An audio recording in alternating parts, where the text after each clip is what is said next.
¿Lo veis como presentación? Sí. Vale. Bueno, pues lo que vamos a ver hoy básicamente son técnicas de análisis aplicadas al material cerámico. Vamos a empezar con una introducción de evolución, de cómo han evolucionado los estudios de cerámica a lo largo de la propia historiografía. Vamos a empezar con cómo se afrontaron estos estudios al inicio de la prehistoria, al inicio de la investigación en prehistoria. Después vamos a ver un poco teorías sobre el origen, cuáles son las primeras evidencias cerámicas en el mundo, y vamos a intentar ver cómo se caracteriza la cerámica desde el punto de vista más tecnológico, y vamos a acabar viendo lo que es caracterización macroscópica, cuáles son las variables que se tienen que considerar a la hora de afrontar el estudio del material cerámico de visu. Nada más salir del yacimiento arqueológico, cuál es el primer estudio que debemos afrontar. Vamos a empezar esta clase básicamente con la evolución de los estudios cerámicos. Los estudios cerámicos se inician básicamente con el inicio de la disciplina, con el inicio de la prehistoria, y esto es básicamente a finales del siglo XIX. Los estudios en cerámica han propuesto una sucesión de fases historiográficas que están caracterizados por distintas preguntas de investigación, distinto interés en lo que a los materiales cerámicos se refieren, y la primera de estas fases es lo que se ha dado a conocer como la fase histórico-artística. Esta fase histórico-artística se situaría a finales del siglo XIX, con el origen de la disciplina, con el origen de la prehistoria como ciencia, y nos marcaría un inicio de los estudios cerámicos claramente relacionados con la historia del arte. Con la historia del arte y con el coleccionismo, y esto va a suponer una importancia, por un lado, del estudio de las piezas completas y por otro lado, del estudio de aquellas piezas con mayor barroquismo en la decoración. Y esto es una cosa que ha perdurado, o es un aspecto que ha perdurado bastante a lo largo de la historia de la investigación. Como bien sabéis, la cerámica se ha estudiado desde distintos puntos de vista, sin embargo, posiblemente el que más peso ha tenido es el de la cerámica como marcador cultural. Y este principio, esta consideración de la cerámica como marcador cultural se inicia sin ninguna duda en esta fase histórico-artística, donde se va a primar el estudio de las piezas completas y el estudio de las piezas con mayor barroquismo, con mayor presencia de los motivos decorativos. En este momento vamos a encontrar dentro del ámbito de la prehistoria uno de los materiales que más bibliografía y que más investigación han dado lugar, que sin duda ha sido el campaniforme Cienpozuelos, que ha sido recurrentemente utilizado como marcador cultural y que se ve bastante como objeto bastante recurrente de estudio a lo largo de toda la historiografía. Este periodo histórico-cultural, histórico-artístico, aunque no es sucesivo en el tiempo, sí que va a ser ligeramente coetáneo con lo que se ha considerado el periodo tipológico. El periodo tipológico indudablemente marca una gran influencia del historicismo y del determinismo cultural como las dos vertientes de pensamiento filosófico, de pensamiento histórico que van a influenciar la visión de la prehistoria en estos momentos. Va a partir del principio de la cerámica como marcador cultural, es decir, la cerámica se va a considerar el objeto característico de un determinado grupo humano y de un determinado grupo humano y de una determinada cultura. Esto lo que va a suponer es que lo que se busca básicamente es una importancia de esta estratigrafía vertical, de esta sucesión de los grupos cerámicos o de los tipos cerámicos a lo largo del tiempo para establecer, por un lado, su ascripción cronológica y por otro lado su ascripción cultural y, bueno, en algunos casos incluso étnica, ya que la cerámica en muchos casos se ha asimilado un determinado tipo cerámico con un determinado tipo humano, y esto es algo que se ve muy bien en los grupos campaniformes. Los grupos campaniformes, como su nombre indica, se han identificado y se han definido a partir de sus conjuntos industriales, especialmente la cerámica, hasta tal punto que la cerámica se ha considerado característico de un determinado grupo étnico, de un determinado grupo cultural, y esto ha tenido importantes implicaciones en la historiografía de la prehistoria. Durante este periodo tipológico, que como veis abarca hasta muy bien entrado el siglo XX e incluso se encuentra bastante vigente en algunas de las escuelas actuales, estos cambios en los estilos cerámicos se explicaban básicamente por influencias externas, es decir, por difusionismo. De tal manera que sería la llegada de nuevos grupos los que producirían las modificaciones en las morfologías y en los patrones decorativos cerámicos. Estas nuevas poblaciones, estos migracionismos, provocarían, por tanto, la modificación de la cultura material y, en este caso, la modificación de los materiales cerámicos. Esto es lo que ha llevado básicamente a considerar que la cerámica es el marcador cultural, el marcador étnico de determinados grupos humanos. Sin embargo, a partir de los años 50, la gran influencia del procesualismo en la prehistoria y en la arqueología, obviamente va a tener también influencia en los estudios de la cerámica. El procesualismo, como bien sabéis, en arqueología supuso un cambio completamente de paradigma, un cambio de las preguntas de investigación, pero también supuso un importante cambio en lo que a metodología de análisis se refiere. Con la introducción de la nueva arqueología vamos a observar una diversidad de los estudios cerámicos, especialmente en esta segunda mitad del siglo XX y muy vigente en la actualidad, y vamos a encontrar un cambio completo en las metodologías de análisis. Este periodo contextual, que se caracteriza claramente por la influencia de esta nueva arqueología, va a centrar su enfoque especialmente en el funcionalismo de esos conjuntos cerámicos.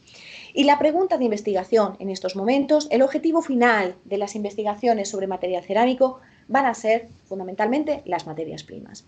El estudio de las materias primas cerámicas empieza a surgir de forma muy clara en el panorama historiográfico en los años 50, está muy vigente en la actualidad y esto es indudablemente por influencia de la nueva arqueología. Los resultados de este tipo de análisis, lo que pretendían básicamente es lo que os he puesto ahora mismo en la diapo, veis a mano derecha, que el objetivo fundamental era estudiar la localización de los yacimientos, saber qué tipo cerámico aparecía en esos yacimientos y establecer esas áreas de aprovisionamiento, es decir, dónde se encontraban situadas las materias primas que se utilizaban en la elaboración cerámica. Todo esto, obviamente, estaba influenciado por ese enfoque funcionalista de la cerámica en su contexto arqueológico. La influencia de esta nueva arqueología hace surgir el concepto que se denomina ecología cerámica, que aparece por primera vez en el año 1965 en la obra de Matson, y lo que supone, al igual que toda la nueva arqueología, es una gran importancia del medio ambiente, de las materias primas disponibles en ese ambiente, de la orografía, de la topografía donde se ubica en el yacimiento y obviamente de la ecología cultural. Os he puesto tres de los principales trabajos que existen sobre cerámica y que son y que aún se encuentran especialmente vigentes, que es el manual de Pottery Analysis de Prudence Rice, el de Pottery Technology de Ray y el de Ceramic Theory de Arnold del año 85, que se encuentran muy vigentes en la actualidad y siguen siendo tres obras de referencia.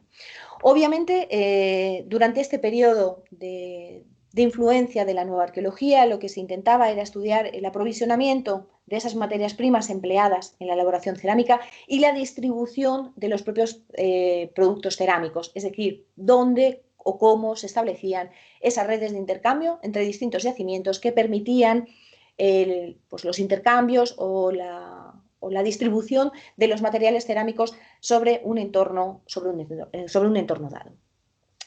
Al igual que en otras esferas del conocimiento prehistórico, obviamente en cerámica nos vamos a encontrar con una gran influencia de la etnoarqueología. Van a ser los estudios y los ejemplos etnográficos los que permiten establecer las distancias de aprovisionamiento a partir del estudio de las sociedades tradicionales actuales, qué se consideran materias primas locales, qué se consideran materias primas de medio rango y qué se consideran materias primas lejanas. Obviamente toda esta conceptualización de cercanía, rango medio o rango lejano proceden obviamente del ámbito o de la influencia de los estudios de etnoarqueología. Los tres autores que os menciono en la diapositiva, los tres han tenido una gran influencia en los estudios funcionales sobre cerámica y los tres han basado su labor en esta aproximación a los estudios etnoarqueológicos. Estudios etnoarqueológicos que eran considerados la base para entender la función del material cerámico en los yacimientos prehistóricos. Al igual que en el resto de la disciplina, como bien sabéis, el procesualismo fue duramente criticado por las corrientes posteriores, especialmente por todas aquellas corrientes que se clasifican dentro del postprocesualismo, por obviar o por ser especialmente determinista en lo que se refiere al medio ambiente. En este contexto, las corrientes postprocesuales lo que van a reclamar o lo que van a reivindicar es una mayor importancia de la información cultural relacionada con el sistema, especialmente con los sistemas culturales hereditarios. De esta manera que las modificaciones en los conjuntos cerámicos se van a interpretar en términos propios, va a ser la propia sociedad, el propio grupo humano el que va a dar lugar a las modificaciones en los tipos cerámicos y esto va a venir dado o va a venir determinado por los propios principios del evolucionismo cultural. Estas modificaciones van a suponer que el material cerámico constituye y no solo tiene una función dentro del grupo humano, sino que además constituye un vehículo de transmisión de conocimiento y un vehículo de transmisión de un mensaje, de un lenguaje. Dentro de estas corrientes postprocesuales destaca sin ninguna duda la interpretación seleccionista, que plantea que la información cultural sobre la producción cerámica se transmite socialmente. Va a ser con estas corrientes postprocesuales cuando la transmisión del conocimiento, las teorías sobre la transmisión del conocimiento tecnológico van a adquirir una mayor importancia. Sin duda, nos suena a todas el libro que aparece ahora mismo en la diapo, que es el de Symbols in Action, de Ian Hodder, que obviamente es una de las principales críticas desde las corrientes postprocesuales a la nueva arqueología y donde obviamente trata con muchísima profundidad el tema de la cerámica, qué consideran los materiales cerámicos, cuáles son los símbolos que se transmiten a través de esa cerámica y qué conocimiento cultural ellos consideran que se puede observar a través de esta tecnología. Posiblemente en los últimos años ha habido muchísima influencia, se mantiene muy vigente la influencia de la nueva arqueología, especialmente en lo que se refiere a la metodología de análisis. De hecho, las metodologías que solemos aplicar en la actualidad están bastante relacionadas con lo que se proponía a mediados del siglo XX desde la nueva arqueología. Vamos a encontrar una gran influencia del postprocesualismo, especialmente en las corrientes interpretativas y especialmente influencias del materialismo en lo que se refiere a la interpretación de esas tecnologías en el contexto social en el que se produce. Sin embargo, en los últimos años, una de las grandes influencias en arqueología ha sido la influencia de la arqueología biomolecular, lo que viene enunciándose desde el mundo anglosajón desde los años 70 como Biomolecular Archaeology, que tradicionalmente se había vinculado a los estudios de arqueozoología y de antropología física, es decir, a todas aquellas ramas de la arqueología y de la prehistoria que basaban su estudio en los restos orgánicos, pero que desde los años 90 se van a centrar sobre todo en el estudio de las biomoléculas obtenidas de los soportes inorgánicos. Esta arqueología biomolecular se ha considerado una verdadera revolución. De hecho, Christiansen en el año 2014 publica que la arqueología biomolecular constituye una de las últimas revoluciones que podemos observar en el ámbito de la arqueología, no solo por la influencia que tienen sus estudios, sino porque además tienen muchísima repercusión y permiten plantearnos nuevas preguntas de investigación que hasta el momento eran prácticamente imposibles de resolver en el registro arqueológico.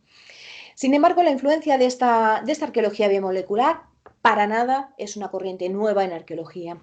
Se lleva aplicando en arqueología desde los años 70, de hecho Jack Clark desarrolló importantes estudios sobre arqueología biomolecular. De hecho, en los propios estudios sobre Neolítico ha tenido una gran tradición desde los años 80, con toda la importancia de las migraciones de émicas, etcétera, etcétera.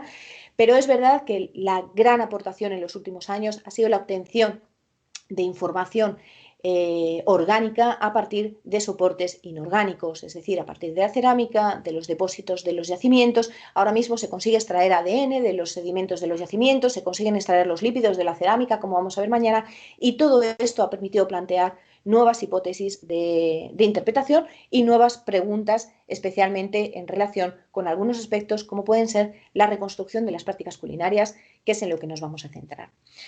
Actualmente lo que vemos básicamente es una grandísima influencia en los estudios de cerámica, de la nueva arqueología especialmente, en lo que se refiere a los aspectos metodológicos, en lo que se refiere a la arqueología biomolecular, con la idea de explorar un poco más la funcionalidad, el papel de esa tecnología en su ámbito social, y vamos a ver muchísima influencia de lo que se ha considerado las corrientes tecnológicas, que desde la lítica se enunció como la chaîne opératoire y que se adaptó a los estudios de cerámica. Básicamente, en la actualidad, la mayor parte de investigadores que centran su labor en el estudio de la cerámica lo hacen desde el posicionamiento, desde las ideas de la cerámica como tecnología, como una tecnología que se desarrolla en un marco social y cultural concreto, y vamos a ir viendo un poco cómo se puede desgajar y de qué presupuestos parte esta conceptualización de la cerámica arqueológica como un proceso tecnológico. En esta definición o en la consideración de la cerámica como parte de un proceso tecnológico es fundamental establecer una definición clara. ¿Qué es lo que nosotros entendemos como cerámica? Como cerámica, en principio, se entiende un material elaborado a partir de silicatos, principalmente arcillas, que se endurecen mediante un proceso técnico. Lo fundamental de la cerámica frente a otras tecnologías es la aplicación de este proceso térmico, que va a dar lugar a una materia, que va a dar lugar a un producto completamente artificial que previamente no se documentaba en la naturaleza. La cerámica, lo que nosotros entendemos como un recipiente cerámico, es una mezcla de distintas materias primas, por un lado, minerales arcillosos, filosilicatos arcillosos, inclusiones no plásticas y agua, que sufren un proceso o que se someten a un proceso tecnológico de elaboración donde la fase fundamental es el proceso térmico. Ese proceso térmico, esa cocción, lo que va a provocar es que se modifiquen las materias primas originales para dar lugar a un producto con unas características físico-químicas completamente diferentes a la materia prima original. Y esto veremos que es la verdadera innovación de la cerámica como tecnología y a su vez, obviamente, tenemos que tener muy claro cuál es ese proceso tecnológico de elaboración para poder llevar a cabo el estudio de sus materias primas y el estudio del material propiamente dicho, puesto que este proceso térmico va a modificar las materias primas. Esto quiere decir que si nosotros estudiamos el producto final, este no va a ser una imagen directa del producto, de la materia prima original de la que nosotros partimos. Hasta tal punto este proceso térmico es fundamental que la clasificación que se establece dentro del mundo de la cerámica está basada o se fundamenta en ese rango, en esa temperatura de cocción. De hecho, las 4 categorías que se establecen, como veis en la diapo, que se dividen entre terracotas, lozas, grés y porcelana, esas son las grandes divisiones que se establecen del material cerámico. Y estas divisiones están hechas en función del rango de cocción. Veis que las terracotas son todas aquellas cerámicas que se encuentran entre 850 y 900 grados. Las lozas son todas aquellas cerámicas que se cuecen entre 900 y 100 grados. Los grés entre 1200 y 1350 y las porcelanas entre 1300 y 1450. Esto tiene un problema básico, especialmente para nosotros, que nos vamos a centrar en material prehistórico, y es que básicamente todas las cerámicas prehistóricas se clasifican en ese primer grupo de terracotas. Si consideramos las temperaturas de cocción, todas las cerámicas prehistóricas se clasifican en ese primer grupo de terracotas.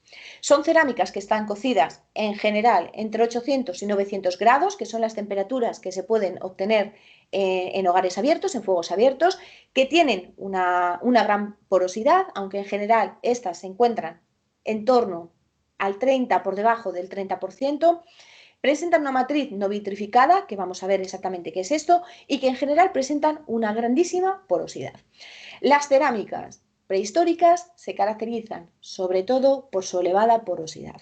Y esto es lo que la convierte en un material muy interesante para lo que vamos a ver mañana, para el análisis de contenido. Con lo cual, si nosotros consideramos que la cerámica es ese material elaborado a partir de silicatos que se somete a un proceso térmico, todas las cerámicas prehistóricas quedarían englobadas y quedarían clasificadas dentro de ese grupo de las terracotas. Esto supone, por tanto, que la cerámica está constituida por 3 materias primas. Por un lado, las arcillas, es decir, los filosilicatos, que serían aquellos minerales que tienen entre sus cualidades la plasticidad y por el cual nosotros lo podemos modelar.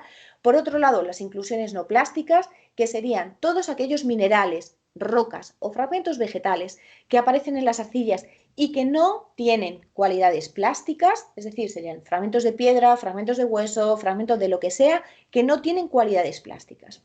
Y obviamente el agua, puesto que tenemos que mezclar agua para poder modelar. ¿Cómo definimos? Uno de los principales problemas que tenemos a la hora de estudiar las materias primas que se utilizan en el proceso tecnológico de elaboración de las cerámicas es cómo definimos las arcillas. Las arcillas se pueden definir de distintas maneras en función de si la define un geólogo, la define un químico, la define un físico o la define una persona de cualquier otra rama de la ciencia. Os he señalado aquí las 2 clasificaciones mayoritarias, que son las más importantes para las técnicas de análisis que vais a ver, y que supone que las arcillas están constituidas por distintas porciones mineralógicas. Por un lado, tenemos la definición geológica, que define las arcillas como la fracción más fina de un suelo o sedimento, que está constituida por un conjunto de partículas minerales con un diámetro igual o inferior a 2 micras. Esto supondría, si tenemos en cuenta la definición que se da desde el ámbito de la geología, supondría que se puede clasificar como arcilla tanto los minerales plásticos como los minerales no plásticos, puesto que se trata de una definición granulométrica, es decir, depende del tamaño de partícula. Y por debajo de esas 2 micras podemos encontrar tanto materiales plásticos, es decir, minerales de la arcilla, filosilicatos, como minerales que no tienen esas cualidades plásticas, fragmentos de cuarzo, fragmentos de calcita, etc. Con lo cual, esta clasificación que se da desde el ámbito de la geología es una clasificación muy amplia que está basada sobre todo en la granulometría del sedimento, es decir, en el tamaño de partícula. Sin embargo, si consideramos la definición que se da desde el ámbito de la química, se define como la fracción arcillosa aquellos minerales que se denominan filosilicatos arcillosos, es decir, son silicatos con una estructura laminar compuesta mayoritariamente por óxido de silicio y por óxido de aluminio. Como veis, en esta última definición lo que prima es la composición, el tipo de composición molecular que presenta esa fracción arcillosa, esos filosilicatos arcillosos y su composición química.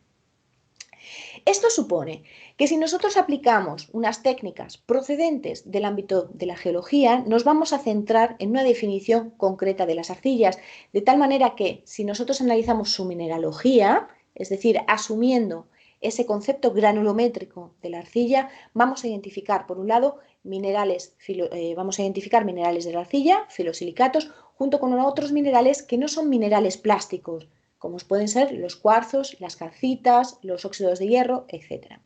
Sin embargo, si nosotros asumimos la definición química, lo que vamos a analizar básicamente es la composición química de las arcillas, es decir, se nos va a dar un porcentaje del óxido de silicio presente, del óxido de aluminio, del óxido de hierro. Esto quiere decir que si aplicamos una metodología de análisis u otra, estamos asumiendo conceptos diferentes y, por tanto, estamos obteniendo resultados diferentes. Y esto es fundamental a la hora de integrar las distintas aproximaciones que se pueden hacer desde el estudio de los materiales cerámicos. Desde el punto de vista geológico, las arcillas se pueden diferenciar en distintos grupos de arcillas en función de su origen geológico. A grandes rasgos se dividen, por un lado, los depósitos primarios, es decir, aquellos que se forman de la descomposición de la roca madre y que no han sido trasladados de su lugar originario. Sobre todo en este grupo se sitúan las caolinitas, es decir, esas arcillas puras que se utilizan para hacer las porcelanas. Y por otro lado tenemos los depósitos secundarios, es decir, aquellas arcillas que se forman por descomposición de la roca madre, pero que por las inclemencias climáticas se han modificado de su posición primaria y se encuentran redepositadas en otro lugar. Estos serían las arcillas secundarias, que son el 90% de los depósitos arcillosos que aparecen en la corteza terrestre, son esas arcillas secundarias. En función de la roca madre de la que proceden, estos grupos de arcillas se dividen en hilitas, caolinitas, cloritas, murmurillonitas, solisitas o esbectitas. Sin entrar en más profundidad, porque en esto no lo vais a ver especialmente, y mañana Manuel volverá, el miércoles o jueves Manuel volverá un poco sobre este aspecto, sobre la caracterización de los filosilicatos, que sepáis que, bueno, pues hay grandes familias de arcillas en función de la roca madre, de la descomposición de la roca de la que proceden. Junto a esas arcillas, la mayor parte de los depósitos arcillosos contienen estas inclusiones no plásticas, que son partículas minerales u orgánicas que aparecen como residuales en las arcillas, es decir, son fragmentos de roca, fragmentos minerales que proceden de la roca de origen, de la roca a partir de la cual se forman, y que su carácter en los depósitos arcillosos es no intencional, es decir, no han sido añadidos por el alfarero, sino que proceden básicamente de la formación de esas arcillas. Hay un montón de partículas que se observan en las cerámicas arqueológicas que no tienen un carácter intencional. Por ejemplo, hay muchísimas cerámicas en las que se observa la presencia de restos de pequeños fragmentos de hueso, de pequeños fragmentos de roca, de pequeños fragmentos vegetales que no han sido añadidos por el alfarero, sino que proceden de la propia descomposición y de la propia formación de la roca. Tened en cuenta que las arcillas proceden de esa descomposición de la roca original y que posteriormente son erosionadas, son modificadas por las inclemencias climáticas, la lluvia, el viento, hasta tal punto que se pueden redepositar en otros lugares, como ocurre con la mayor parte de los depósitos arcillosos. Esa redeposición puede provocar que obviamente se mezclen esas arcillas originales con otros fragmentos de roca, otros fragmentos vegetales o cualquier tipo de impurezas, y eso pasa a formar parte de los depósitos arcillosos. Obviamente, cuando estamos analizando materiales cerámicos, es muy importante distinguir entre estas inclusiones no plásticas, es decir, que tienen un carácter no intencional, es decir, no se han añadido por parte del alfarero, de lo que después veremos que se denominan los desgrasantes. Los desgrasantes son partículas no plásticas que se han añadido de forma intencional por parte del alfarero. Es decir, durante la prehistoria se ve bastante bien en los depósitos de cerámicas arqueológicas que los alfareros modifican las cualidades plásticas de las arcillas mediante la adición, mediante el añadido de determinados desgrasantes. Estos desgrasantes son elecciones tecnológicas claras, intencionales por parte del alfarero para modificar las cualidades plásticas de la arcilla. Como os comentaba al principio, la mayor parte de los estudios cerámicos en la actualidad están muy influenciada por el auge de los estudios tecnológicos. La mayor parte de investigadores que ahora mismo centran su actividad en el estudio del material cerámico lo hacen desde la aproximación de los estudios tecnológicos. Estos estudios tecnológicos presentan por lo general una gran influencia de la nueva arqueología y de la antropología y obviamente de nuevas visiones más sociales, especialmente en lo que se refiere a la interpretación de estos estudios tecnológicos. Vamos a encontrar mayoritariamente dos tendencias fundamentales dentro del auge de los estudios tecnológicos, que son, por un lado, la tendencia cultural, es decir, la que considera que las elecciones tecnológicas corresponden claramente a acciones culturales, es decir, va a considerar que la principal restricción de la técnica, de la tecnología, es la cultura. Esto supondría que las elecciones tecnológicas, como puede ser la adición de un desgrasante o la realización de un tratamiento superficial o cualquier otra traza tecnológica que se observa en los materiales cerámicos, viene claramente mediatizada y está claramente influenciada por el entorno cultural en el que se produce esa tecnología. Y por otro lado, obviamente, también están la segunda gran tendencia que se observa dentro de estos estudios tecnológicos es la procesualista o tecnofuncionalista, que muestra una mayor influencia del determinismo ambiental, de qué materias primas están disponibles en el ambiente y qué materias primas se van a utilizar en la elaboración de los materiales cerámicos, y aquí es donde adquiere una gran importancia la arqueología experimental.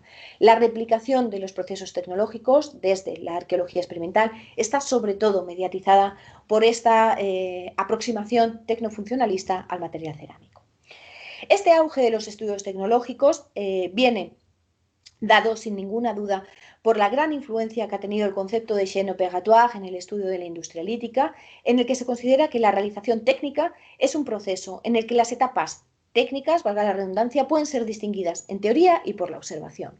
Este es el principio que enumera Genés en los años 90, que ha influenciado muchísimo a toda esa vertiente de la etnoarqueología tecnológica, especialmente autores como Gosselin, y que lo que ha permitido es una adaptación del concepto de cadena operativa empleado en los estudios de industria lítica, adaptándolo al material cerámico.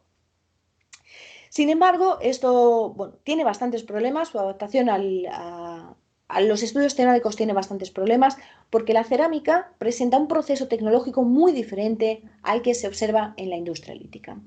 En la industria lítica, en general, lo que se observa es un proceso de elaboración sustractivo, es decir, nosotros partimos de un nódulo, de un núcleo de sílex, sobre el cual vamos realizando distintas acciones que siempre van a suponer la sustracción de materia.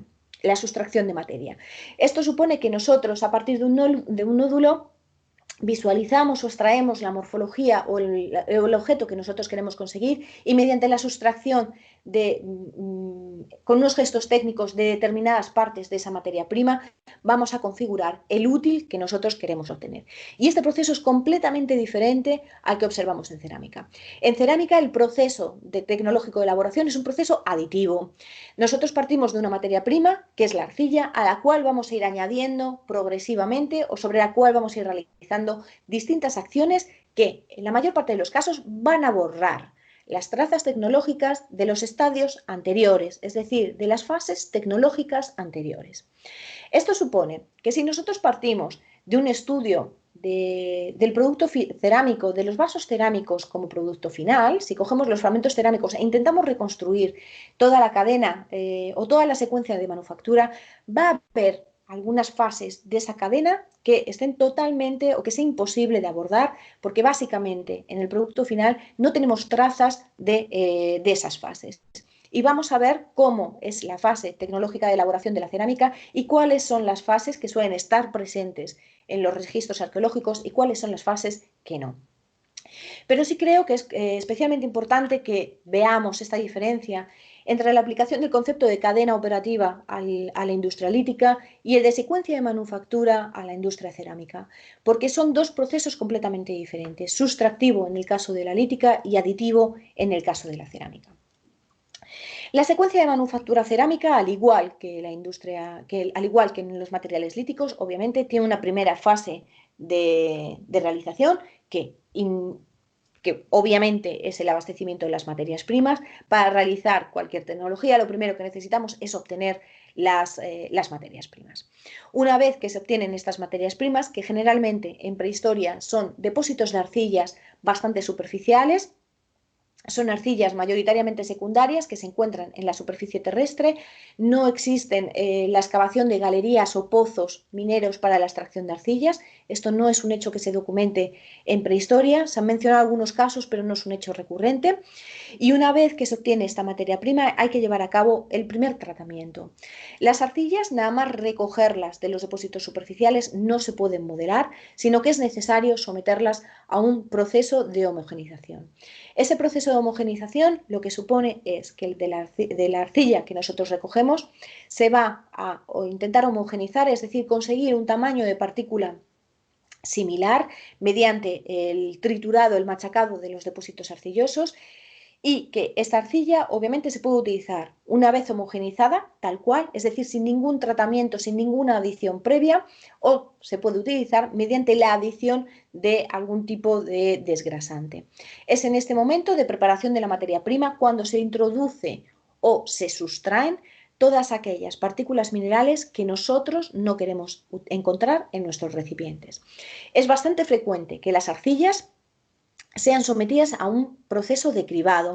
Cuando se homogenizan, lo normal es retirar las partículas de grano más grande. Esto quiere decir, si hay algún fragmento de roca, fragmentos de rama, fragmentos de algún tipo de vegetal, eso se suele retirar, puesto que no facilitan el modelado de la arcilla. Además, obviamente, si nosotros queremos modificar las cualidades plásticas de la arcilla, es el momento en el que podemos añadir ese desgrasante, en el que añadimos esas partículas no plásticas a las propias arcillas para garantizar que el modelado sea lo más fácil posible. Entre los materiales que se añaden como desgrasante a lo largo de la prehistoria hay distintos minerales. Se añade de forma bastante recurrente durante la prehistoria las calcitas, que aparecen como desgrasante mayoritario en las cerámicas neolíticas de la península ibérica. También se añaden desgrasantes de otra naturaleza, como pueden ser, por ejemplo, fragmentos de sílex, pero uno de los desgrasantes más añadidos es lo que os he puesto en la diapositiva a mano izquierda. Lo que veis ahí es lo que se denomina la chamota. La chamota es uno de los desgrasantes más documentados en la prehistoria peninsular, desde el Neolítico y sin ninguna duda en el Calcolítico y en la Edad del Bronce, y la chamota viene a ser fragmentos de cerámica que se han roto. Imaginaos que tienen un vaso cerámico que se fragmenta, entonces esos trozos de cerámica los cogen y los machacan, los trituran. Los trituran generalmente con molinos de mano, como veis en la diapo, y de ese triturado queda un polvo que básicamente viene a ser vienen a ser tamaños de cerámica o partículas de cerámica muy pequeñas, obviamente ya cocidas, puesto que pertenecen a recipientes cerámicos, que se vuelven a mezclar con las arcillas. Esta chamota, como os digo, es el mejor desgrasante que se puede utilizar en manufactura cerámica, porque obviamente al tratarse de una cerámica presenta las mismas cualidades que presenta la nueva materia prima, las nuevas arcillas. Como os comentaba, esta chamota está muy bien documentada desde inicios del Neolítico peninsular. Se documenta de forma masiva a partir del Calcolítico y lo vamos a encontrar después a lo largo de la prehistoria en distintos momentos. Una vez que hemos preparado la materia prima, la hemos uniformizado, hemos retirado todas aquellas granulometrías que no queríamos y hemos añadido o no el desgrasante que nosotros deseábamos, obviamente hay que llevar a cabo su modelado. Entre los procesos de modelado, tradicionalmente se distinguen tres tipos de modelado. El modelado a torno, bien sea un torno lento o un torno de dos plataformas. El modelado a mano, que es básicamente en el que nos vamos a centrar, puesto que es el que se documenta en los momentos más antiguos de la prehistoria reciente. Y el molde, que bueno, ya se introduce en época histórica, pero creo que es bastante interesante que veáis las diferencias entre uno y otro. Bueno, el torno, que es el primero que vamos a ver, se distinguen tradicionalmente dos tipos de torno. El torno lento, que sería aquel torno que está apoyado sobre una cuña central y donde se produce un movimiento circular, centrífugo de escasas revoluciones, es decir, lo que deja son unas marcas en el interior del recipiente cerámico que vienen a ser líneas paralelas que se van superponiendo a lo largo de todo el cuerpo cerámico y que es bastante complicado de diferenciar en algunos de los casos porque este torno lento no está caracterizado por una gran fuerza centrífuga. Obviamente, características completamente diferentes presenta el torno rápido de dos plataformas, donde veis que la fuerza es emitida desde la parte generalmente del pie, donde con el pie se va dando sobre una plataforma ahí lo diré, que transmite el movimiento centrífugo hacia la parte superior y ahí es donde se va a modelar el recipiente cerámico. Si en algún momento habéis trabajado en un yacimiento arqueológico o habéis visto materiales cerámicos diferentes, es relativamente fácil diferenciar entre un material a mano y un material a torno. En los materiales a torno, especialmente estos tornos rápidos, se distinguen muy bien porque en el interior de los recipientes se van a ver un montón de líneas que son paralelas y que se distribuyen a lo largo de todo el cuerpo cerámico. Esto lo que nos permite ver es cómo el alfarero va levantando obviamente todo el cuerpo. Estas líneas circulares lo que nos permiten obtener son productos muy simétricos que van a estar caracterizados obviamente por un diámetro muy regular y por eso van a presentar todas esas líneas en el interior del recipiente cerámico. No voy a entrar mucho a ello porque obviamente es muy típico de cronologías históricas y no vamos a hablar básicamente de cerámicas históricas, pero sí me gustaría mencionaros la cerámica realizada a molde, que es la característica o la técnica de manufactura característica de las cerámicas sigilatas. Son cerámicas con arcillas muy decantadas, muy depuradas, donde prácticamente la fracción no plástica ha sido eliminada y donde lo que se utilizan son estos moldes sobre los cuales se pone la cerámica y después con otra parte de molde se va a conseguir obtener esas decoraciones tan barrocas que presenta la cerámica sigilata. Como os podéis suponer, la cerámica a torno, especialmente a torno rápido, y la cerámica a molde son dos técnicas de modelado que van a permitir obtener muchos más productos en menor cantidad. Con la aparición del torno rápido en la península ibérica, se supone que se inicia la especialización, el trabajo realmente artesanal de la cerámica y esto lo que va a producir es una mayor estandarización en la producción, que todas las cerámicas tiendan a ser más o menos iguales y obviamente va a permitir producir mucha más cantidad de material cerámico frente a lo que encontrábamos anteriormente en las cerámicas a mano. Como os comenté, nos vamos a centrar sobre todo en las técnicas de modelado a mano, puesto que son las que se documentan en prehistoria, y entre las técnicas de modelado a mano se documentan básicamente tres técnicas. En primer lugar, lo que se ha denominado el ahuecado. El ahuecado básicamente es partiendo de una pella de arcilla, imaginaos que tenéis una bola de arcilla, se utilizan las manos, especialmente los pulgares, para ir ahuecando esa pella de arcilla. Básicamente es la técnica que todos hemos utilizado para hacer esos recipientes, esas tazas que le regalábamos a nuestros padres el día del padre o a nuestra madre. Eso sería una técnica de modelado a mano por ahuecado. En este caso, como os podéis imaginar, las propias limitaciones del sistema de modelado va a conllevar que lo que obtengamos son sobre todo recipientes pequeños de pequeño tamaño, con morfologías muy simples, sobre todo con morfologías globulares. Ese va a ser el tipo de recipiente que se va a realizar mediante ahuecado. Junto a este ahuecado tenemos otro tipo, o se ha documentado en época prehistórica, otro tipo de técnica de manufactura a mano, que es la conocida a colombines o arroyos, en la que se supone que partimos de una base cerámica sobre la cual vamos a ir superponiendo distintos rollos. Distintos rollos que bien pueden estar fragmentados, es decir, superponemos un rollo, lo unimos, otro rollo, lo unimos y así sucesivamente hasta conseguir el tamaño del recipiente que queramos obtener, o bien se trata de un rollo continuo, es decir, tenemos un colombín muy largo que vamos superponiendo de forma espiral hasta la parte superior. Como os podéis imaginar, esta técnica de manufactura a mano mediante colombines o mediante rollos, lo que nos va a permitir es la obtención de recipientes de mayor tamaño, de recipientes más grandes. De hecho, las grandes orzas que se documentan en la prehistoria reciente, especialmente en la Edad del Bronce, esas grandes orzas están hechas mediante esta técnica de modelado a rollos o a colombines. Por último, también se ha mencionado, también se ha identificado en época prehistórica lo que se ha denominado la elaboración por placas, un modelado a placas. Este modelado a placas es básicamente el mismo que el modelado a rollos, el modelado a colombines. Lo que pasa es que en lugar de partir de esos rollos, lo que vamos a partir son de placas de arcilla que se van a ir superponiendo progresivamente.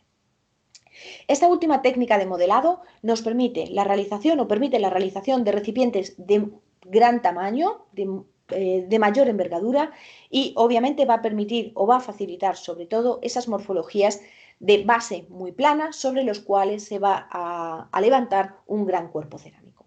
Entonces, como veis, las distintas formas de modelado van a limitar o van a tener una cierta influencia en la morfología de los recipientes que nosotros vamos a obtener.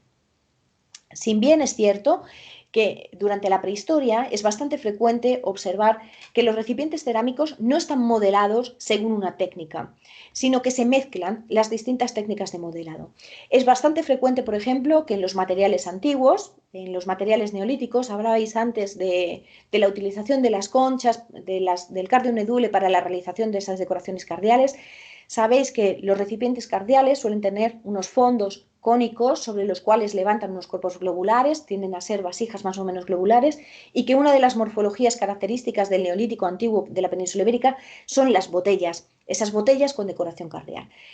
Pues las botellas con decoración cardial están realizadas generalmente por una mezcla de técnicas de modelado. Se utiliza el ahuecado para la realización de los fondos, de esos fondos cónicos. Posteriormente se utilizan los colombines para ir levantando la parte del cuerpo, la parte del galbo, la parte central del recipiente cerámico, y finalmente se modela, generalmente mediante placas o mediante rollos otra vez, los cuellos de esas botellas. Es bastante frecuente y bastante habitual en el registro prehistórico que haya una combinación de las técnicas de manufactura a mano.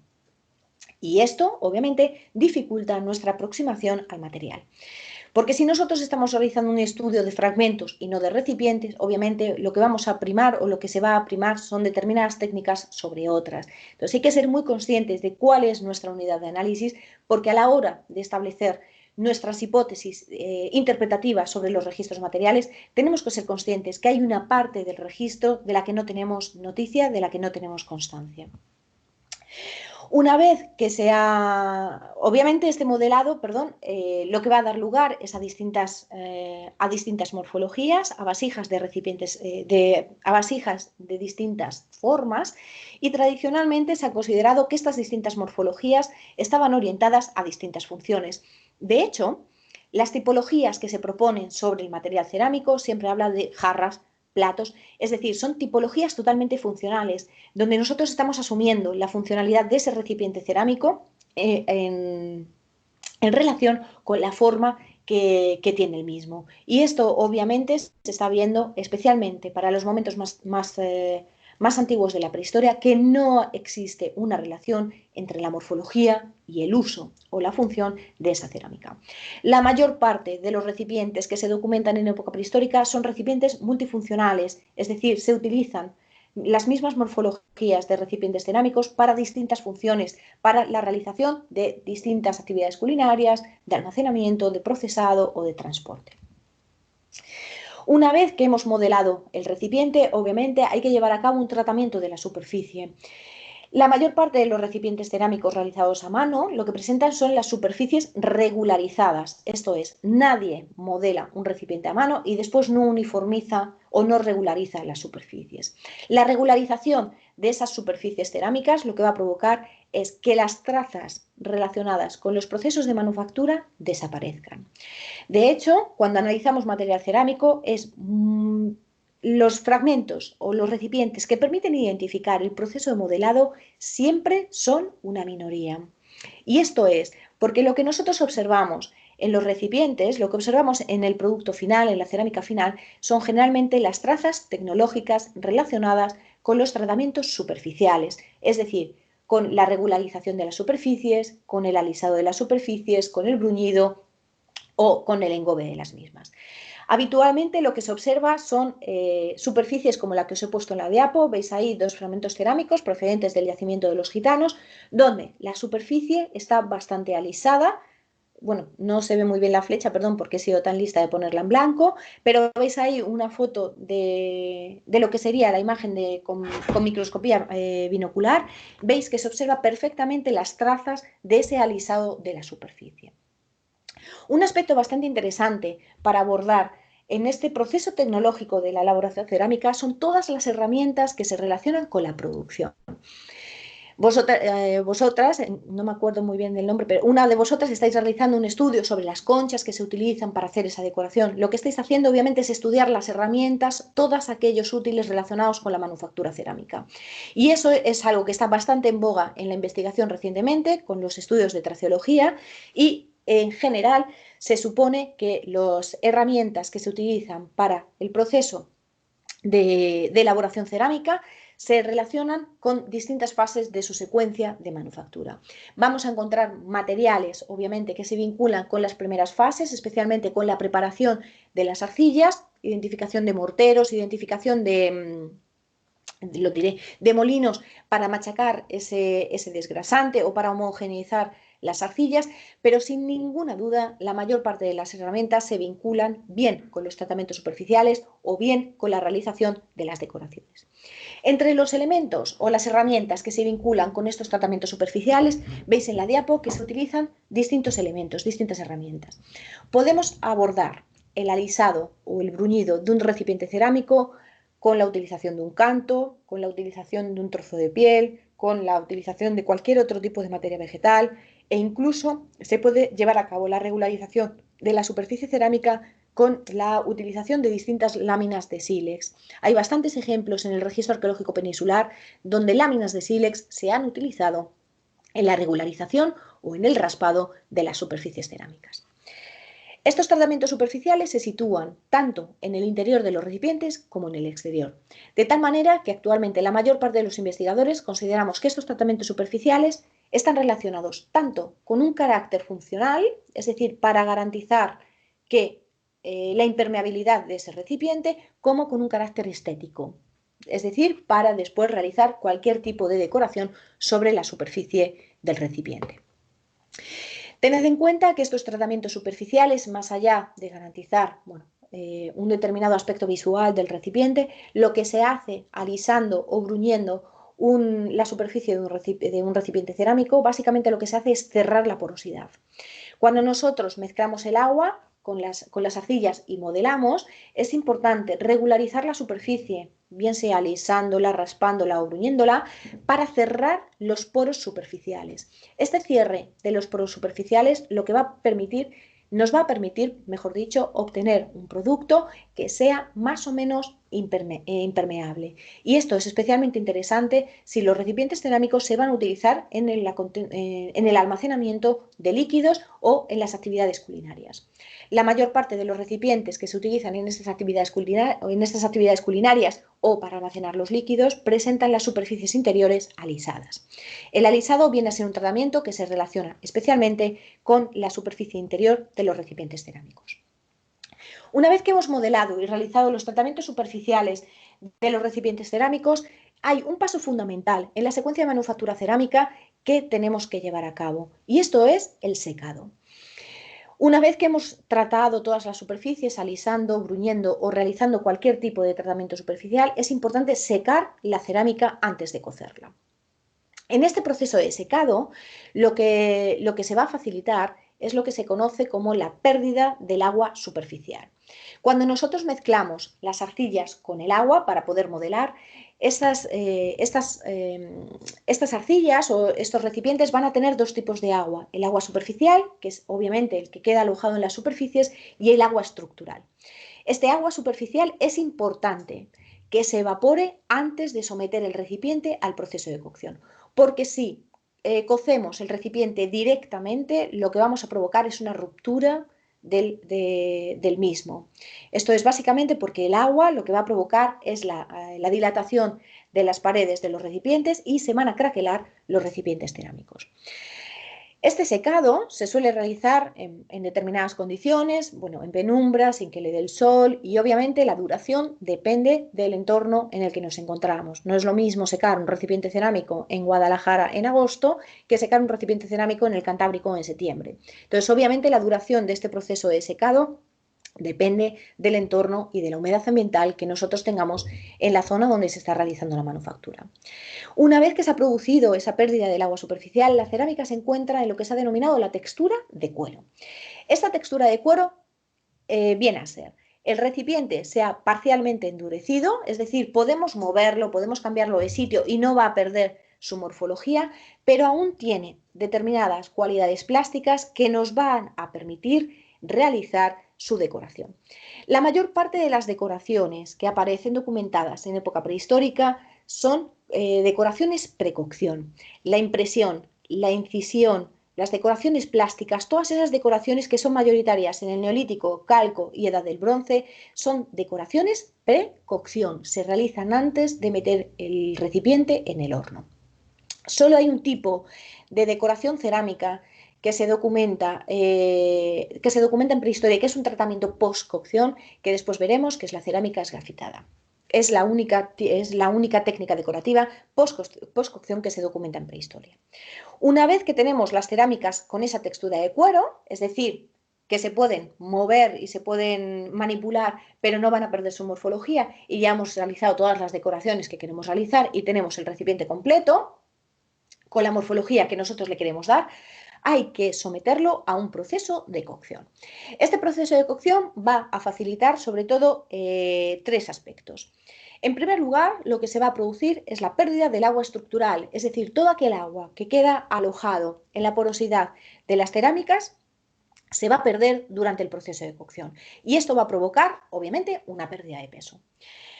Además, se va a producir el sinterizado, la vitrificación de la matriz arcillosa. En función de la temperatura que nosotros tengamos a la hora de cocer el material cerámico, la matriz cerámica va a presentar un grado de sinterizado, un grado de vitrificación. De tal manera que a menor temperatura, menor sinterizado, y a mayor temperatura, mayor sinterizado, es decir, mayor vitrificación.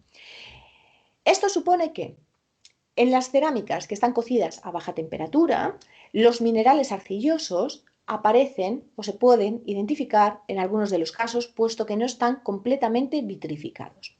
A medida que aumenta la temperatura de cocción, estos minerales arcillosos se van a ir vitrificando y van a dar lugar a lo que su nombre indica, es decir, a una masa amorfa. Y esto conlleva un problema para la identificación de las materias primas. Os he puesto ahí abajo tres fotos de tres imágenes, son en todos los casos materiales cerámicos sometidos a distintas temperaturas y han sido tomadas con el microscopio electrónico barrido. Veis 3 grados completamente diferentes de sinterizado de una matriz arcillosa. Veis en la que está situado más a la derecha que hay cierto grado de sinterizado, pero en ningún caso vemos una masa amorfa que denotaría esas altas temperaturas de cocción. Sin embargo, la D y la C demuestran que esos minerales arcillosos se han unido, se han vitrificado, han perdido la estructura molecular original, dando lugar a ese producto sinterizado vitrificado característico de las temperaturas altas. Durante este proceso de cocción También se va a producir un tercer aspecto, que es la combustión del material orgánico, y esto también va a provocar una pérdida de peso del propio recipiente. Y esto es bastante interesante para cuando veáis las técnicas de análisis por termogravimetría, puesto que estas pérdidas de peso del agua superficial, del sinterizado y de la combustión del material orgánico va a ser lo que nos permite establecer las temperaturas de cocción de los materiales cerámicos en el pasado. Pero ¿cómo se cuecen? ¿Cómo es este proceso tecnológico de elaboración? Bueno, en general, lo que parece documentarse en prehistoria o las características que presenta el material prehistórico parecen denotar unas manufacturas que se están realizando, que se están cociendo en fuegos abiertos. Es decir, en estas se llaman cocción en hogueras abiertas, donde lo que se utiliza es una estructura de hogar, como veis en la diapo.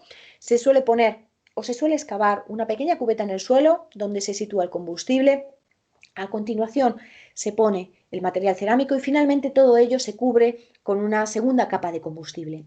Se prende fuego y en esta estructura, en esta hoguera de fuego abierto, es donde se realiza la cocción del material cerámico. Como veis, este tipo de estructura se caracteriza por varias cosas. En primer lugar, no deja una evidencia arqueológica clara. Y esto explicaría por qué en los primeros momentos de aparición de la cerámica en muchos lugares del mundo, y en nuestro caso concreto en la península ibérica, no se han documentado estructuras de combustión asociadas a la manufactura cerámica. Se han documentado útiles relacionados con el alisado de las cerámicas, se pueden estudiar los desgrasantes, las selecciones tecnológicas, etcétera, etcétera, pero no se han documentado estructuras asociadas a esos procesos de cocción.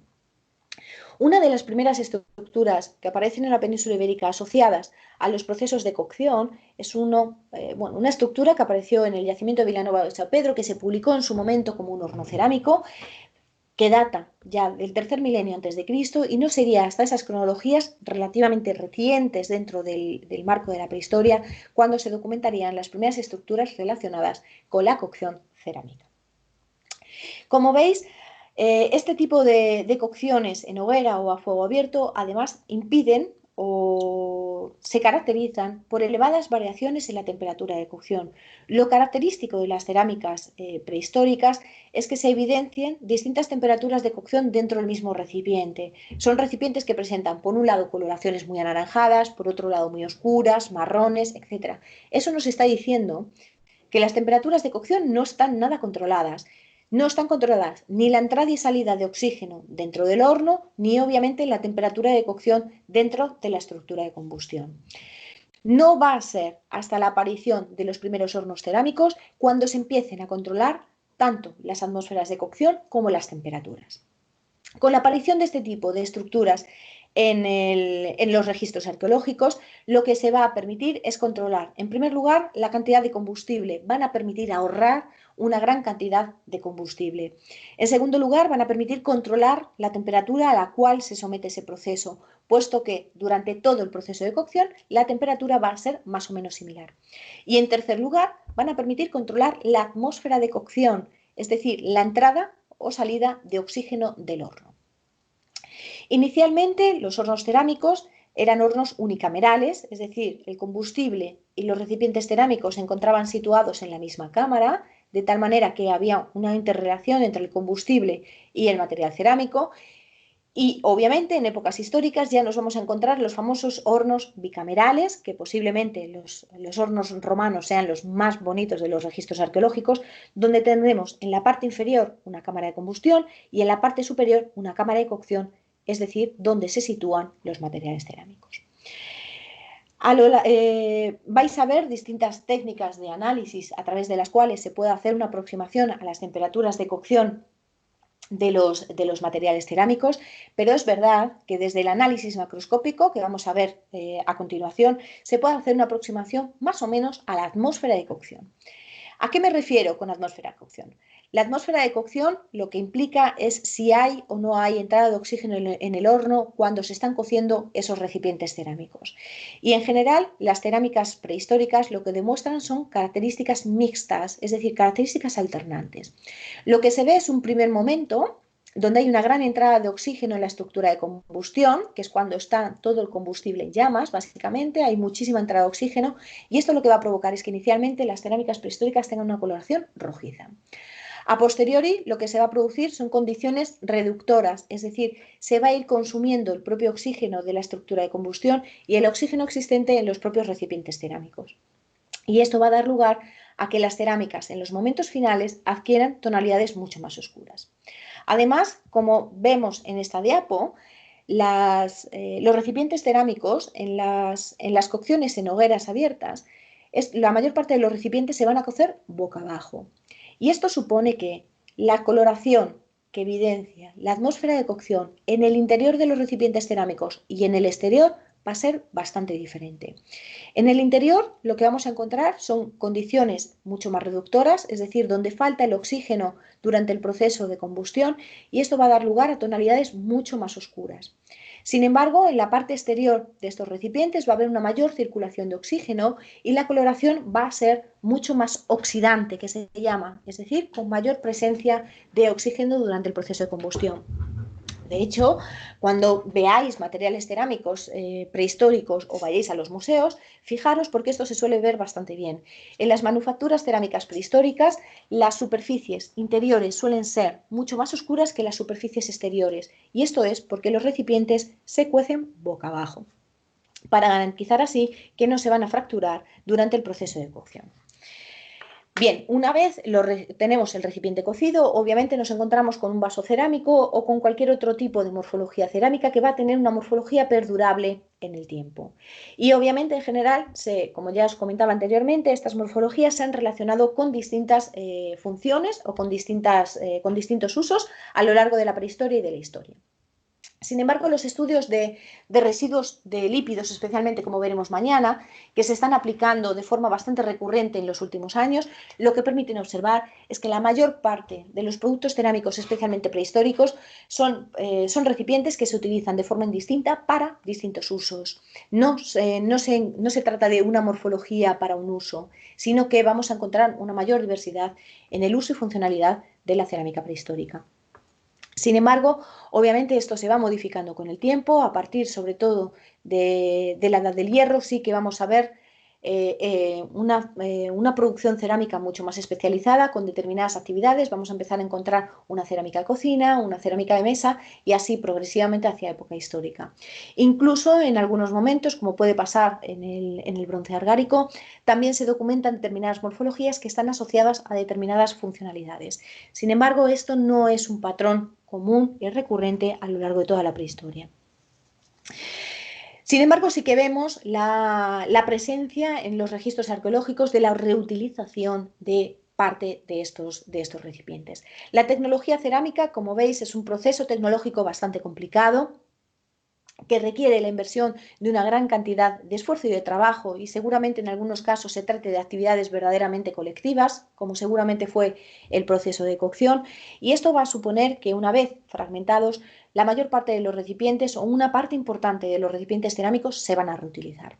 Se van a reutilizar bien como desgrasante, es decir, machacándolo y creando esa chamota que después se va a añadir a otras arcillas como desgrasante, o bien se va a reutilizar para la elaboración de otros utensilios. Y uno de los ejemplos mejor documentados en el registro arqueológico es este fragmento que os he puesto en la diapo, el de la mano a la derecha. Se trata de un fragmento cerámico donde veis que la parte superior se encuentra totalmente abrasionada, y esto es porque los autores que llevaron a cabo su estudio traceológico propusieron que este fragmento cerámico se había reutilizado como raspador en un momento después de la fractura del recipiente. Es bastante frecuente, por tanto, la presencia de estas reutilizaciones del material cerámico desde los momentos iniciales de la aparición de esta tecnología.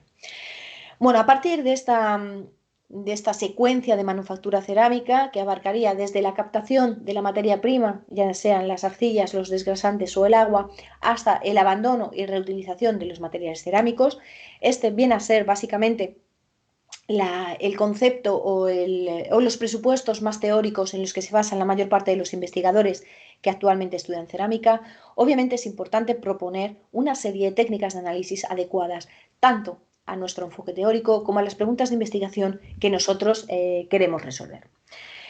En primer lugar, es muy importante que, especialmente en cerámica, que tengamos una metodología de estudio muy en sintonía con los objetivos que nosotros queremos alcanzar.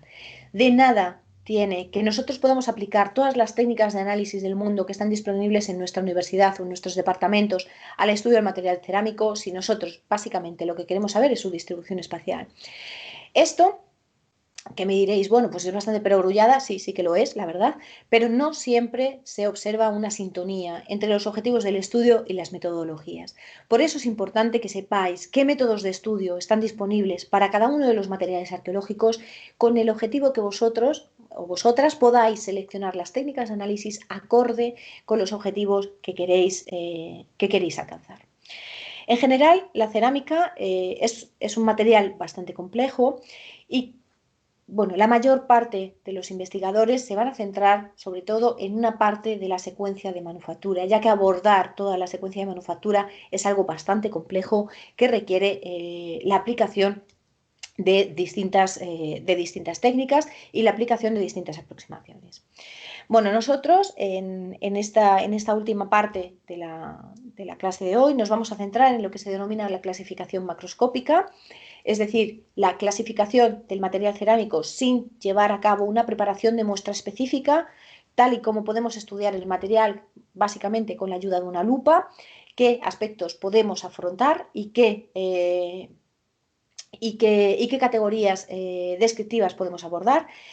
Con Manuel veréis esa caracterización físico-química, especialmente para abordar el estudio de la composición, estructura y de la tecnología del material cerámico. Y después, mañana, veremos lo que es la parte de residuos orgánicos, como el estudio de la funcionalidad y del uso de la tecnología cerámica.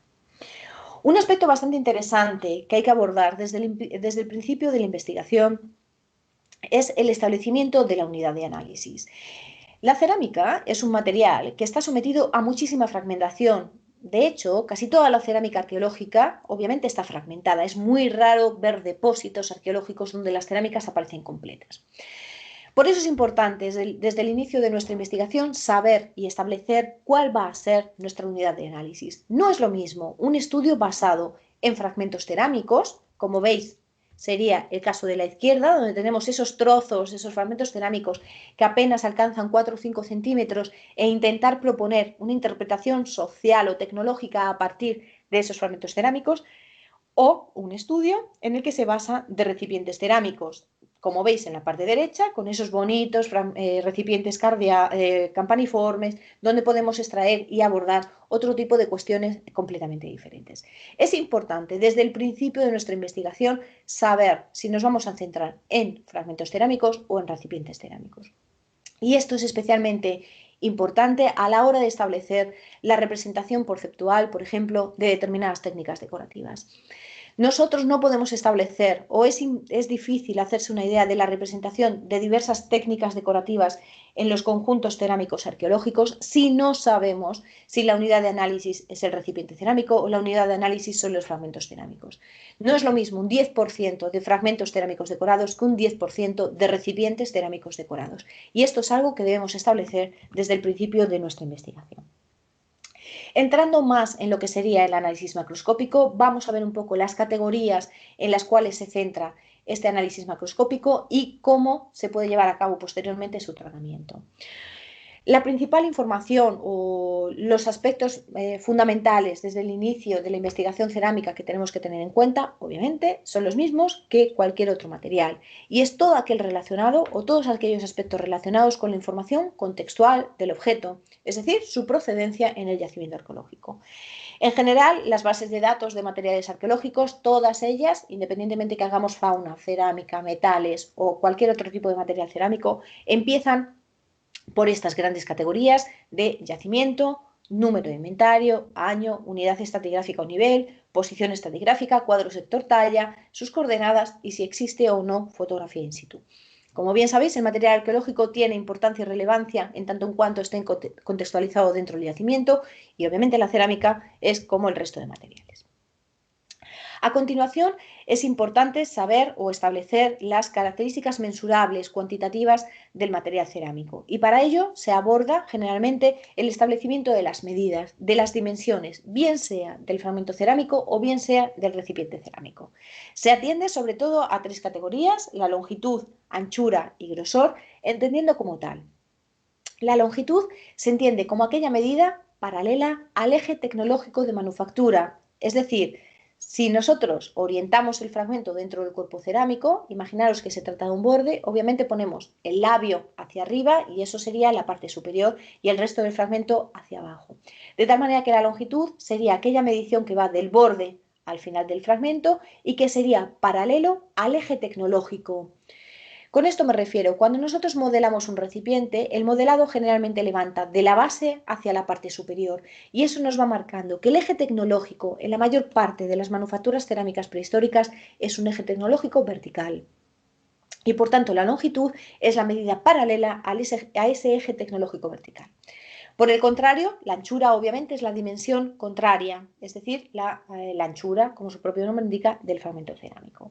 Y por último, el grosor, es decir, el grosor de pared. Y esto es bastante importante en materiales cerámicos prehistóricos porque los grosores de las cerámicas se modifican de forma importante desde la base hasta la zona del borde. Generalmente, los recipientes cerámicos prehistóricos presentan un mayor grosor en la parte de la base, puesto que es la que sostiene todo el peso del recipiente y este se va adelgazando hacia la parte superior. Es poco frecuente que en los materiales prehistóricos los grosores de la pared sean uniformes, sean estables. Esta característica, a partir de la introducción del torno, sí que nos vamos a encontrar con grosores de pared que generalmente son bastante homogéneos desde la parte superior del fragmento, desde la parte superior del recipiente, perdón, hacia la parte inferior, pero no suele ser el caso de la cerámica prehistórica a mano. Después es importante establecer el color de la superficie interior, exterior y de la sección del fragmento, porque es a partir del color donde vamos a establecer las hipótesis sobre la atmósfera de cocción. De tal manera que coloraciones rojizas van a suponer que nos encontramos ante atmósferas de cocción oxidantes, es decir, donde se produce una entrada de oxígeno dentro del horno. Coloraciones más oscuras, marrones o negras, nos indican que nos encontramos ante condiciones reductoras, es decir, donde no hay una entrada de oxígeno a la estructura de combustión. Y obviamente las coloraciones entre marrones, negros, rojizos o anaranjados nos están denotando una atmósfera mixta o alternante que está evidenciando cómo se va modificando esa atmósfera de cocción. Dentro de esta caracterización macroscópica también se puede realizar una aproximación a la tecnología que se ha empleado en su manufactura mediante la identificación de la porosidad, si es baja, alta o media, y esto se suele hacer por comparación con las cartas macroscópicas de referencia. Hay una serie de cartas publicadas en bibliografía cerámica que nos permiten comparar la imagen que se tiene a la lupa binocular de la sección de los fragmentos con qué tipo de porosidad o qué porcentaje de porosidad le correspondería. También, obviamente, cuando ya tenemos cierto bagaje, podemos llegar a identificar las inclusiones no plásticas con la ayuda de una lupa, identificando en primer lugar su naturaleza, es decir, si son minerales, vegetales o artificiales, y posteriormente su identificación más concreta, es decir, de qué mineral se trata, de qué elemento vegetal se trata y de qué inclusión artificial se trata. Con ayuda también de esta lupa binocular se puede llegar a calcular el tamaño de estas inclusiones no plásticas y obviamente su densidad mediante la comparación con las cartas de abundancia relativa. Como os comentaba cuando vimos la secuencia de manufactura, mucho más difícil es establecer las técnicas de manufactura. En general, la cerámica prehistórica se caracteriza obviamente por una manufactura a mano, puesto que no hay torno en la península ibérica en concreto, pero sin embargo establecer qué modelado a mano es en concreto es mucho más difícil. En general, porque los tratamientos superficiales borran las trazas tecnológicas relacionadas con esa manufactura a mano y no nos permiten observar si se trata de una manufactura por ahuecado, con colombines o con placas. Sin embargo, sí que va a haber algunos casos en los que esto se puede observar simple y llanamente con la utilización de una lupa y observando las superficies del fragmento. Por último, en relación también con esta manufactura, se pueden establecer las atmósferas de cocción, como os dije, basados sobre todo en la coloración que presentan los fragmentos, estableciéndose cocciones oxidantes, reductoras y, por último, alternantes o mixtas, siendo estas las mayoritarias en época prehistórica. Y obviamente, con ayuda de esta lupa binocular, también se pueden llegar a reconocer las trazas tecnológicas relacionadas con los tratamientos superficiales. Tratamientos superficiales que generalmente se definen para las superficies exteriores, pero es muy importante definirlos también para las superficies interiores, porque la observación de estos tratamientos superficiales en ambos casos nos está diciendo que no se trata de algo decorativo, sino que en muchos casos también tienen una función claramente o están relacionados claramente con la funcionalidad del objeto, especialmente con la impermeabilización del recipiente en sus superficies interiores. Una vez que hemos definido estas características referentes a las dimensiones mensurables de los fragmentos cerámicos y a sus características tecnológicas y técnicas, es decir, a las materias primas y al proceso tecnológico de elaboración, sin ninguna duda es fundamental llevar a cabo la caracterización macroscópica de la morfología. De la morfología, ya sea de la morfología del fragmento, es decir, si nos encontramos ante un fragmento de base, ante un fragmento de galvo, ante un fragmento de cuerpo, de cuello, de borde o de labio. ¿Qué parte del recipiente cerámico estamos analizando? Y obviamente esto es aún más importante si estamos analizando recipientes completos. Es fundamental definir la morfología del recipiente que nosotros estamos analizando. Y esto, aunque pueda parecer una cosa bastante baladí en prehistoria, es bastante problemático. Es bastante problemático porque no existen tipologías, no existe una sistematización sobre la morfología de los recipientes cerámicos. Suelen establecerse tipologías más o menos intuitivas, dependientes de cada uno de los investigadores, que hacen bastante difícil la comparación de formas entre los distintos yacimientos. En general, las morfologías de recipientes cerámicos que se documentan en prehistoria son morfologías muy simples, generalmente suelen ser boles o cuencos de tendencia globular, es decir, de tendencia a la esfera, suelen ser recipientes abiertos, aunque también pueden aparecer recipientes cerrados, y obviamente estas morfologías van a ir modificándose a lo largo del tiempo. Una cosa muy característica que se ve en las cerámicas más antiguas en general es la ausencia de esos puntos de inflexión, de esas carenas en los perfiles de las cerámicas, carenas que van a aparecer sobre todo a partir del tercer milenio del Calcolítico en la península ibérica y van a ser muy frecuentes a partir de la Edad del Bronce. Entonces es importante definir ante la morfología bien del fragmento, bien del recipiente cerámico que nosotros estamos analizando, establecer su tipometría, es decir, si nos permite establecer un diámetro del recipiente en esa parte que tenemos documentada, bien a través del fragmento o bien a través del recipiente, su orientación, es decir, si pertenece a la parte superior o a la parte inferior, y a su vez la morfología del propio fragmento. Es decir, si tenemos un borde, tenemos que definir qué forma de labio, la direccionalidad del labio, etcétera, etcétera, etcétera. Sin ninguna duda, uno de los aspectos que más se ha estudiado y que es importante abordar en esta definición macroscópica son todos los rasgos relacionados con la decoración del fragmento. En relación con la decoración del fragmento se suelen definir tres variables, es decir, qué técnica se utiliza, si se utiliza la impresión, la incisión, la plástica, etcétera, y si esta se utiliza de forma aislada o combinada. La localización, es decir, si se encuentra en la superficie interna o en la superficie externa del fragmento, porque no siempre aparece en la superficie externa, y obviamente qué motivos se documentan. Si se trata de motivos geométricos, de motivos zoomorfos, de motivos antropomorfos en algunos casos, etc. Sin ninguna duda, la técnica estrella a lo largo de toda la prehistoria es la técnica impresa. Es la que aparece más documentada en los yacimientos arqueológicos y la que aparece realizada además con distintos tipos de impresiones, con distintos tipos de matrices.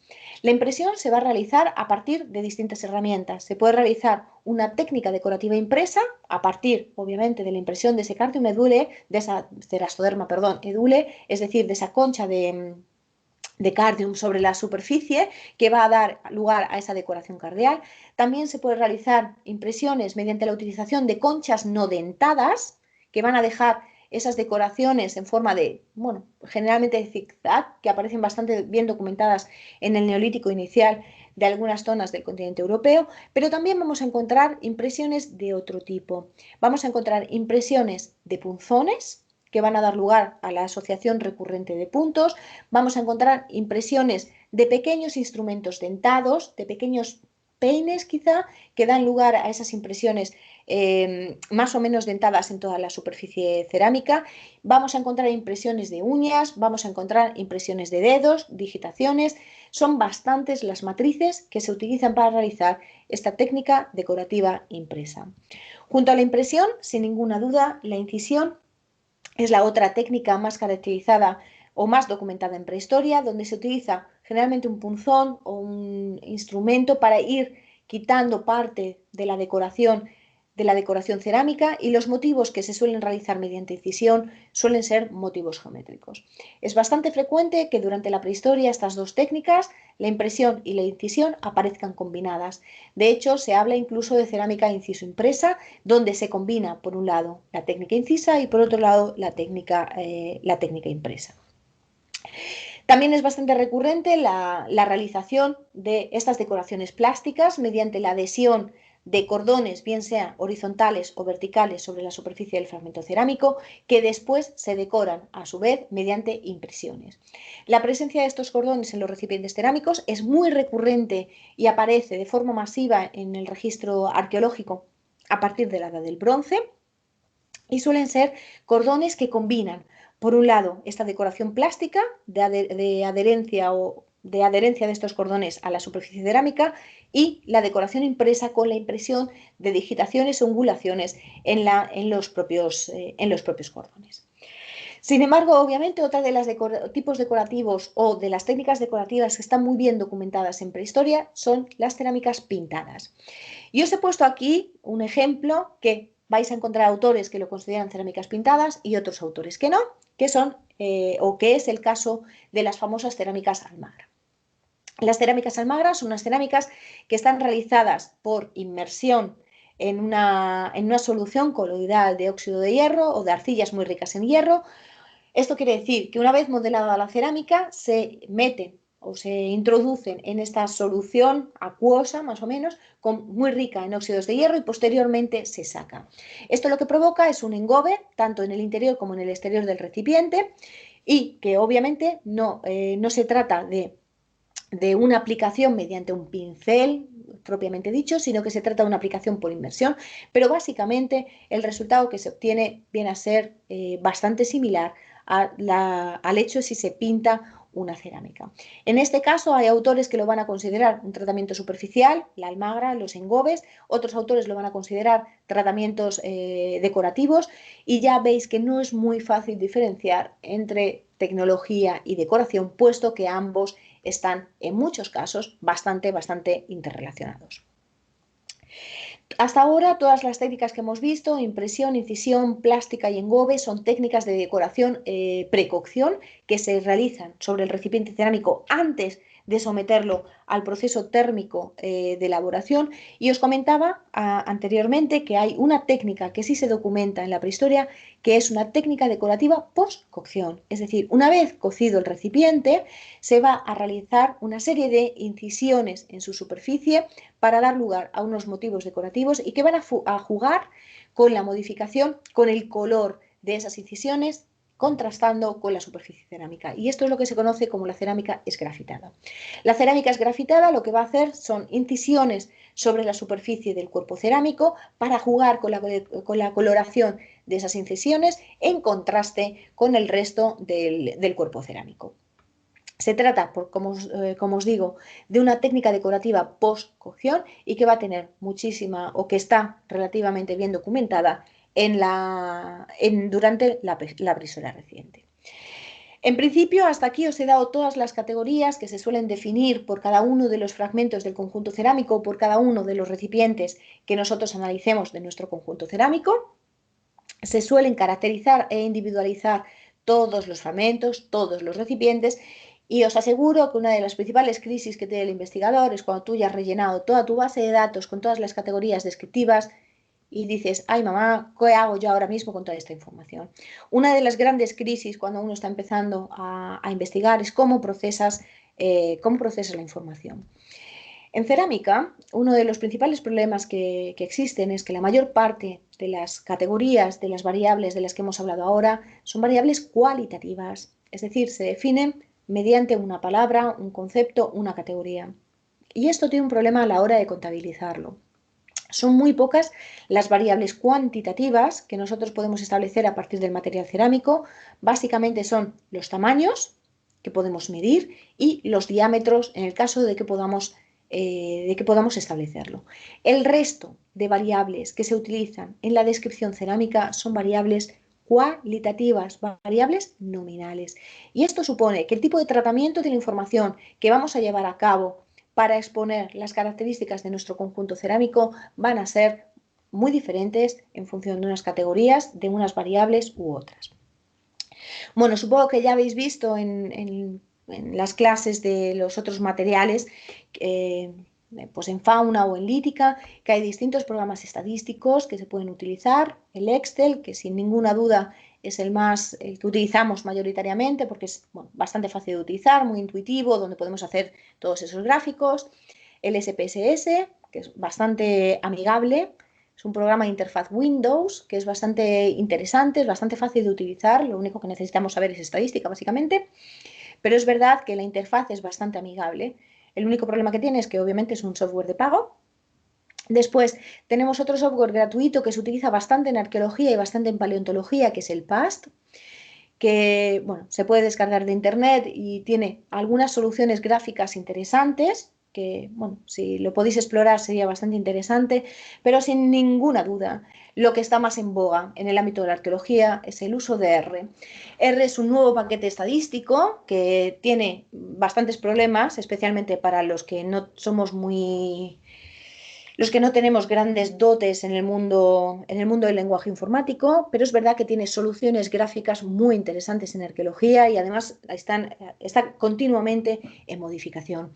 R se puede utilizar ahora mismo casi para todo, se puede utilizar para estadísticas, para estadística básica, descriptiva o más compleja, se puede utilizar para calibraciones y se trata básicamente de un nuevo lenguaje informático gratuito, abierto, es un open access que está en continuo desarrollo y que la gente va subiendo los distintos paquetes que desarrolla para cada uno de los materiales que está analizando. Uno de los problemas básicos que tiene es que la interfaz es poco intuitiva.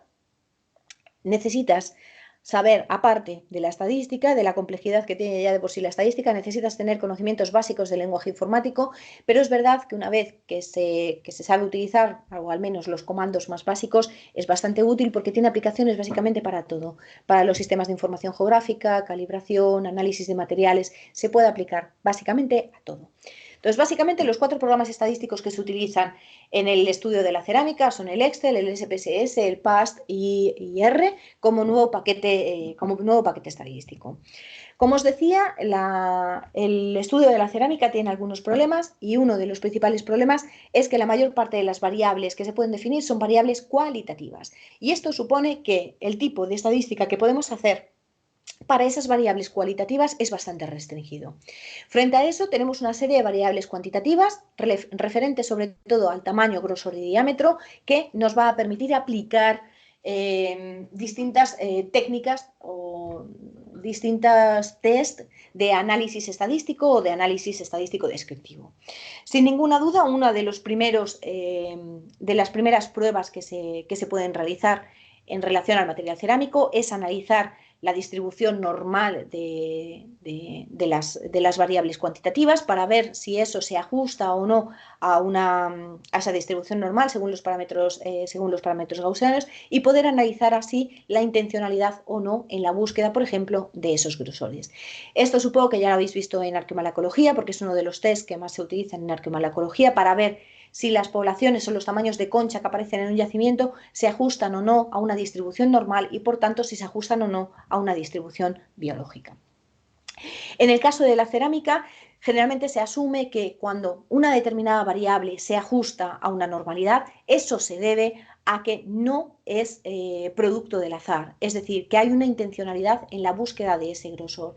Imaginaos si nosotros, por ejemplo, estamos analizando la normalidad de los grosores de la cerámica, tendríamos que si esa distribución es más o menos normal, esos grosores o esa concentración normal estaría denotando una búsqueda intencional de recipientes con grosores entre bueno, pues 5 o 7 milímetros, por ejemplo.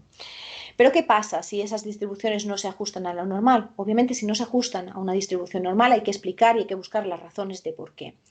Y una de las razones más frecuentes en análisis cerámico es que las distribuciones no se ajusten a la normal porque tengamos recipientes, obviamente, de distintas dimensiones, de distintos grosores que están evidenciando la presencia de manufacturas o de recipientes orientados a distintas funcionalidades.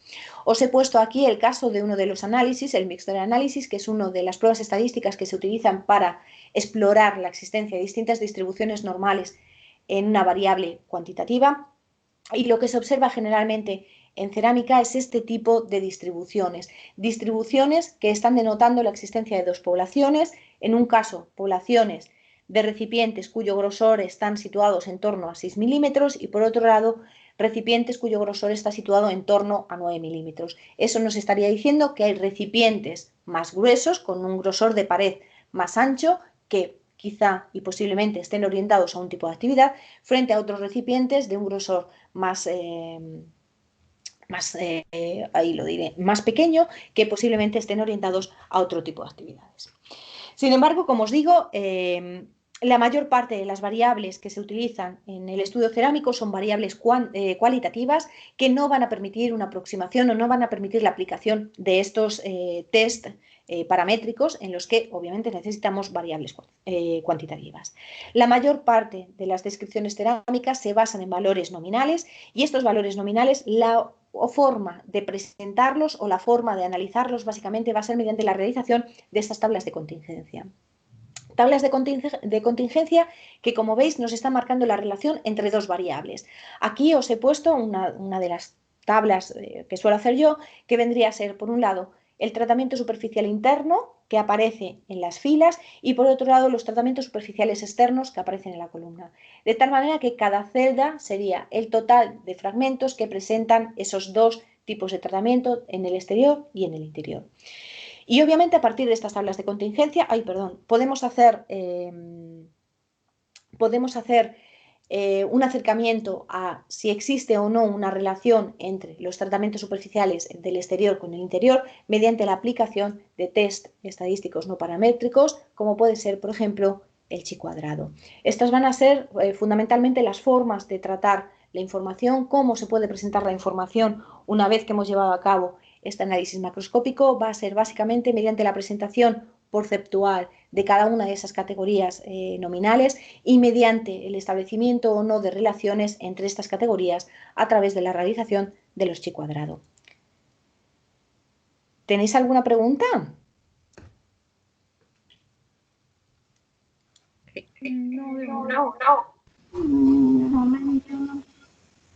¿No? Bueno, en principio es la una. Se supone que la clase acaba ahora, ¿no? Sí. ¿Sí? ¿No tenéis ninguna pregunta en relación con esto? ¿No? ¿Os quedó todo más o menos claro? Sí. ¿Sí? Vale, pues si queréis lo dejamos aquí y vemos mañana la parte de residuos orgánicos, que es un poco más contundente. ¿Sí? Vale. Vale, bueno, si necesitáis cualquier cosa o surge cualquier duda, me preguntáis. ¿Vale? Vale. Bueno, pues que tengáis buena mañana. Igualmente. Igualmente. Hasta luego. Gracias. Hasta luego.